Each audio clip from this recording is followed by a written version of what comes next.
I'm David G. for Staffing Talk with a little video chat about a headline that I saw on Fox News recently. Now, typically we don't bring politics into Staffing Talk, primarily because it's a very polarizing subject and we don't necessarily want to factionalize our audience. But this one did have to do kind of tangentially, at least with business, and I wanted to share it with you. So the headline says, a majority of Americans say as a CEO, President Obama would have been fired. That if you were head of a major company, the board of directors would have handed him his pink slip. What about this notion of leadership, either with our country or our company, and a popularity contest? Do you think of this being popular decisions with every last person, down to the lowest level employee, either as a Fortune 500 CEO who thinks about pleasing their board of directors, as that poll referenced, or a 3 or 4 or 10-person staffing company? I mean, being a leader of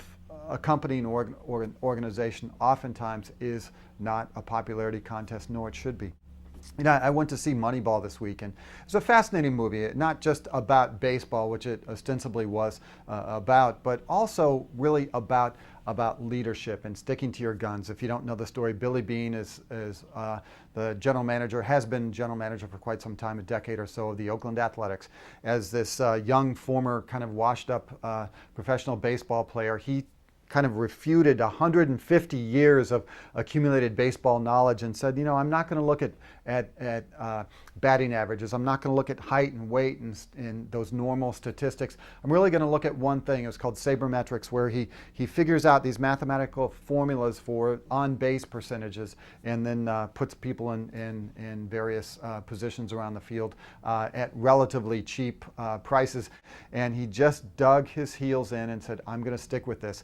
And by about the midpoint of the season, they started to see some results, and then went on and towards the end of the season won an American League record 20 games in a row, and other teams started to imitate him. But a great lesson on leadership and sticking to your guns beyond when it's way beyond when it's popular, way beyond when you think that what you're doing maybe even be right or wrong, shaking your confidence but just ultimately saying, this is what I'm going to do, and this is the direction we're going to go, and you can accept it or reject it, but that's what you get when you get with me.